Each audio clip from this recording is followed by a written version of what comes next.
the game, cause see the boxing voice. Welcome back, gang, for the first time and hopefully many more to come. Don't forget to subscribe to the YouTube channel and click on the notifications right here, this little bell, so you can get those emails every time we go live.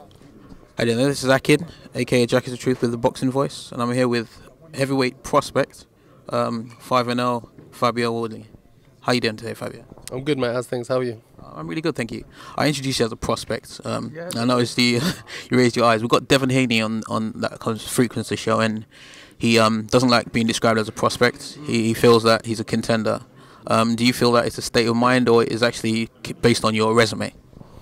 No, I think it's based on your resume, definitely. Like you're a prospect because of what you've shown in the past. So I'm more than happy for someone to call me a prospect, definitely, because I'm not the finished article. I'm not at the end of my career. I'm not at the back end. I've not learned everything I can learn. I'm a prospect because I'm still learning. I'm still picking things up. So no, that term doesn't bother me at all. Brilliant. So heavyweight boxing, it's an exciting time to be a heavyweight boxer. I say that. How did you get into boxing? I just kind of fell into it, really. Like I said, I played football for a lot of years. Got a few injuries through that, and then went into the boxing gym one day and just kind of never left. I just went into it, fell into it, and then just fell in love with it. So that was me about 4 years ago.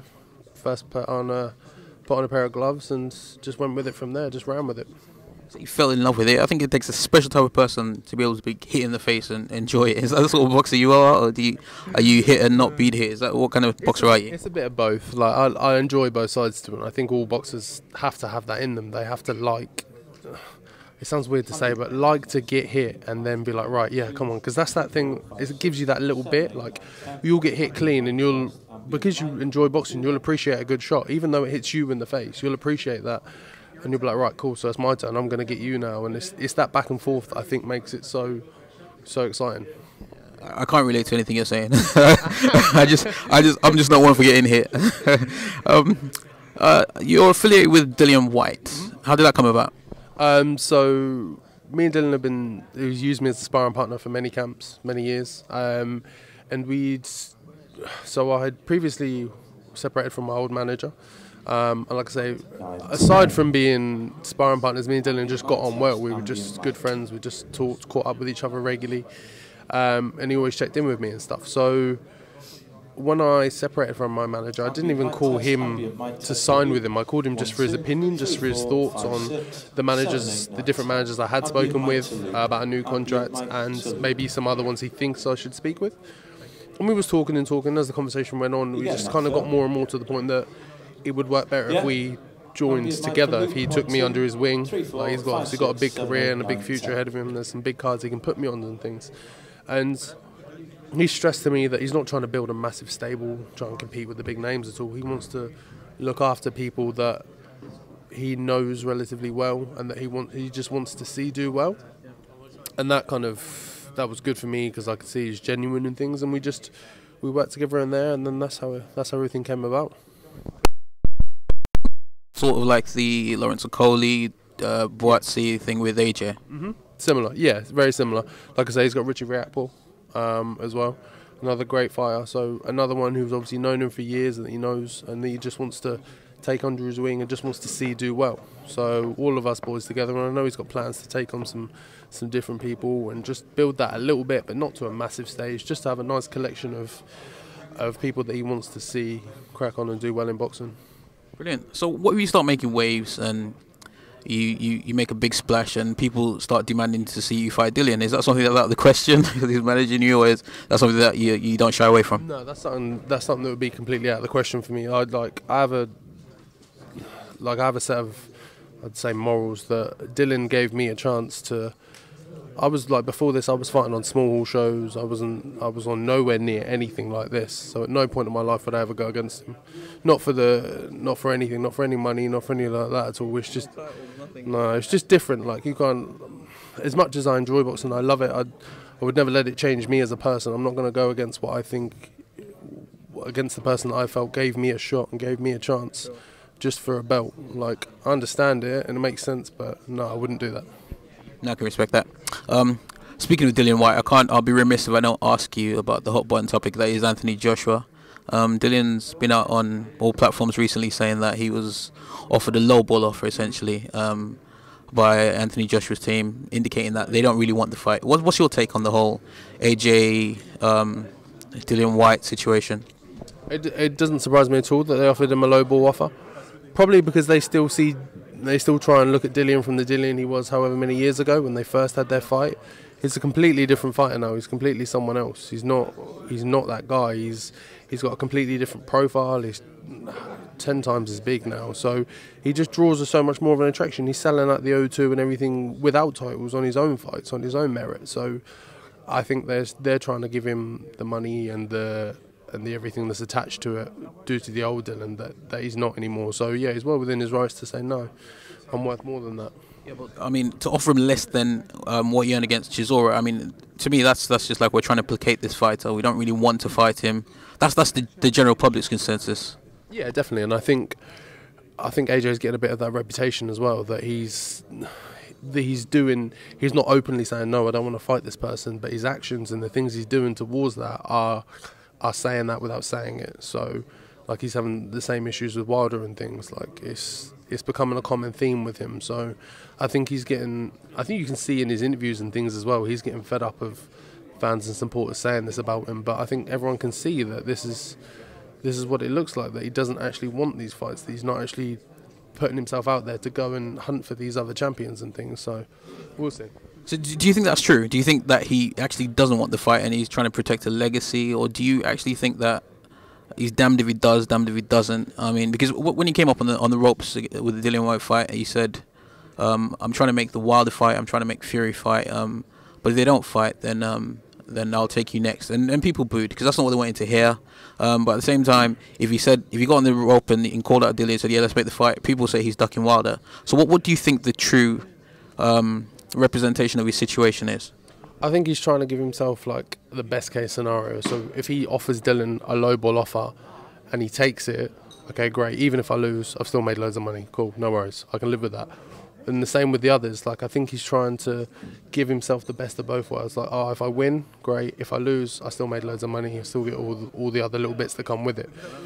So, like, with someone like him, like ultimately, you've got the belts now. You've got them. Like you can tick that off your list. Now, what you need to do is solidify. Is to go out there and take on these big contenders. Because other than those three, there's no one out there for him to fight. If he fights Miller, it's just.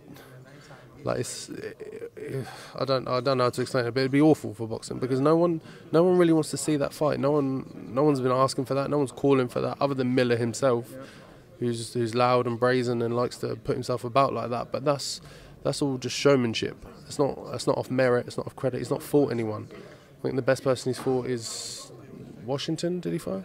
Like so, and. So, like, you can't really go around calling out world champions when you've not even fought close to that yet. No one close to that. I think a good fight would be him and Parker. His argument, and this is an argument that is quite a lot on TBV, is that nobody has a better resume without being given a title shot than Big Baby Miller. I don't know whether that's subjective, but that's his argument for being wanting to give the AJ fight. What do you think about that? What do you think about his resume and who he's fought, etc.? Dillian Whyte has a better resume than him. Absolutely. Much better. Well, his argument is that Dillian Whyte got the title shots with a worse resume. Yeah, for the English, not for the world. He didn't get a world title shot at all. It was not even the English, sorry, the British. That's completely different. That's domestic level, and that was a good domestic dust-up, whereas you're talking about world title contention. Like, you've got to be doing different things than just knocking out a few people in. Like, has he even headlined his own show yet? I don't think he has. On DAZN he might have. I don't think he's not that much of a draw yet. But AJ will go for that because Miller's interest is in the titles. It's in fighting Joshua, all the attention that brings and building his own profile. Whereas on the other side of AJ, he sees it as a relatively comfortable fight. And he can lowball him because Miller's never going to get anything near that money with anyone else.